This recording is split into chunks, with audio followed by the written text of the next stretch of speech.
Alright, selamat sejahtera kelas. Untuk kelas hari ini, kita akan teruskan dengan indeks pecahan.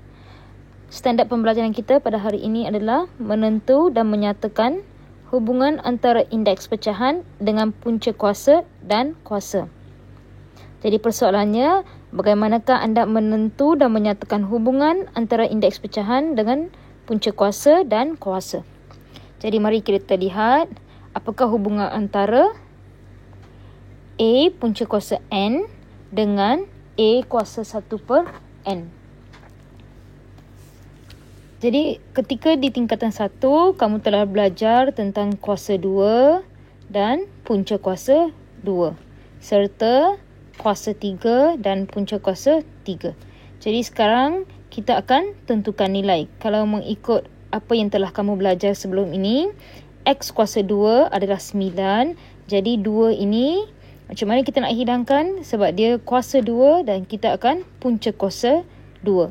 Dan akhirnya kamu akan dapat X sama dengan 3. Sebab kamu akan punca kuasakan untuk kedua-dua belah. Begitu juga dengan punca kuasa 3. Apabila kamu ada X kuasa 3, untuk hilangkan kuasa 3, kamu akan punca kuasakan dengan 3 di kedua-dua belah. Dan akhirnya kamu akan dapat X sama dengan 4. Jadi kita akan menggunakan apa yang telah kamu pelajari ini untuk mengaitkannya dengan indeks pecahan. Jadi apa yang kamu akan belajar hari ini adalah 1/A dalam bahasa Melayu kita sebut sebagai salingan untuk A. Nampak? 1/A adalah salingan untuk A. Kalau bahasa Inggerisnya kita sebut sebagai 1/A is the reciprocal of A. Okay, apa yang kamu nak belajar hari ini adalah sesuatu asas itu apabila kamu dipunca kuasakan dengan N, maka kita boleh tulis ia sebagai A kuasa 1/N. Alright? A itu adalah kuasa 1 dan dipunca kuasakan dengan N, maka kamu boleh tulis dalam bentuk pecahan sebagai A kuasa 1/N dengan syarat A tidak boleh sama dengan kosong. Kenapa tak boleh sama dengan kosong? Sebab bila asas sudah jadi kosong, maka tidak wujud sebarang nilai. Okey, mari kita lihat. Contoh 12. Tukarkan setiap sebutan berikut kepada bentuk A kuasa 1/N. Jadi 36 ini, yang pertama A ni adalah kuasa 1. Maka kamu akan tulis 36 kuasa 1/2. Nah, sebenarnya bila kamu tekan kalkulator, 36 kuasa 1/2 adalah 6. Jadi yang ni akan ditulis negatif 27. Yang ini kuasa 1/3. M punca kuasa 5 adalah M kuasa 1/5. Sebab kat sini 1. Dan begitu untuk N. N ini punca kuasa 1, maka N kuasa 1/7. Bagaimana pula dengan soalan tukarkan setiap sebutan berikut kepada bentuk A punca kuasa N. Jadi kamu lihat 25, 125. Kita boleh tulis 125. Yang ni kuasa di atas.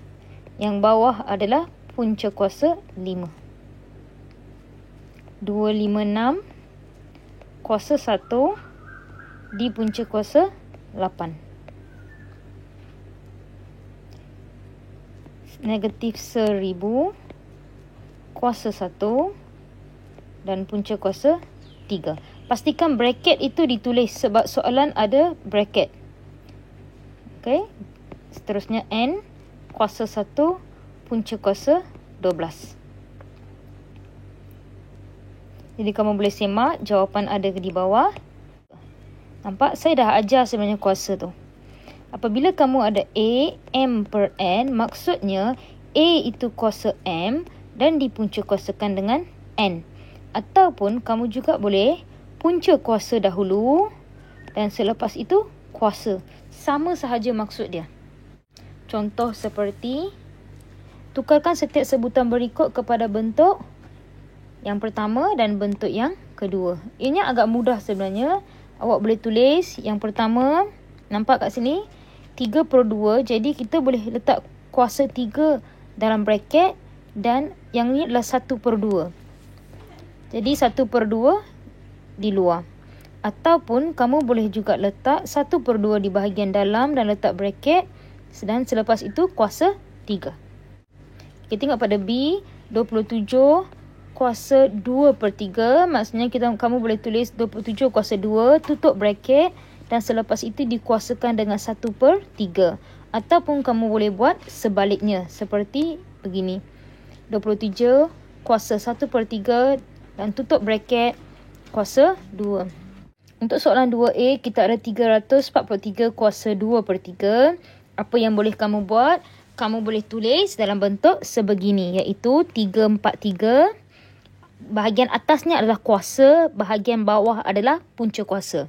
Jadi kamu boleh tulis 3/4/3 kuasa 2. Selepas itu baru dipunca kuasakan. Ataupun kamu boleh punca kuasakan dulu dan selepas itu darab. Ianya membawa maksud yang sama. Begitu juga dengan soalan-soalan yang lain. Okey, mari kita lihat untuk contoh 14. Hitung nilai setiap sebutan yang berikut. Yang pertama adalah 9 kuasa 5/2. Jadi apa yang boleh kamu buat? Pertama sekali, awak punca kuasakan 2. 9 punca kuasa 2, awak akan dapat 3. Nampak? 3. Dan selepas itu, awak kuasakan dengan 5. Guna kalkulator, awak akan 243. Ataupun, awak boleh juga menggunakan kaedah di mana awak kuasakan 9 dengan 5. 9 kuasa 5, awak akan dapat 59,049 dan selepas itu baru dipunca kuasa 2. Maka kamu tetap akan dapat jawapan 243.